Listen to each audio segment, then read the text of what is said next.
Reporter पीर सफदर चौधरी की report के मुताबिक पाकिस्तान अवामी तहरीक जनूबी पंजाब के नायब सदर सुहेल कामरान एडवोकेट और ज़िले सदर मलक मोहम्मद असलम आसिफ एडवोकेट तंजीमी दौरे पर हासिलपुर पहुँचे। नज़रियाती दोस्तों और अहबाब से मुलाकात की और तंजीम साजी के लिए सरगर्म कारकुनों से रब्ता किया गया। पाकिस्तान अवामी तहरीक को हासिलपुर में फ़ाल करने के लिए मुशावरत की गई। पीर मोहम्मद सफदर चौधरी को हासिलपुर सिटी का कन्वीनर नामजद किया गया। इस मौका पर राव हिदायत अली, राना सज्जाद, हाफिज़ मोहम्मद इकबाल, उमर फारूक चौहान और ग़ुलाम हुसैन गामा कौंसलर भी मौजूद थे। आखिर में मुल्क की तामीर व तरक्की और सलामती के लिए दुआ भी की गई।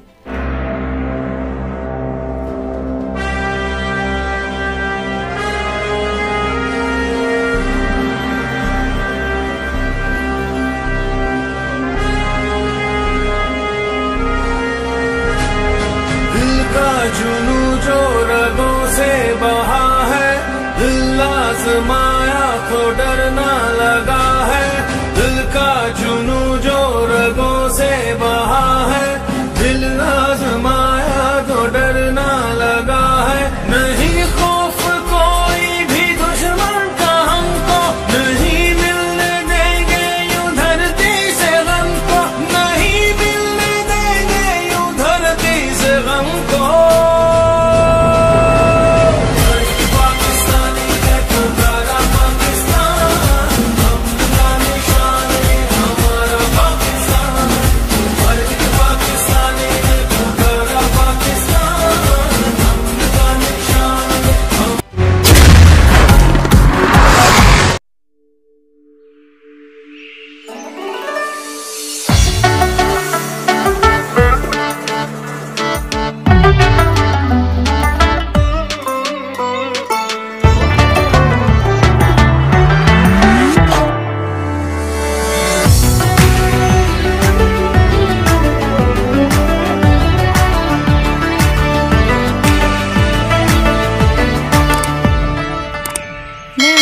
क्लासिक चॉकलेट, सीधी सादी खुशी का मजा।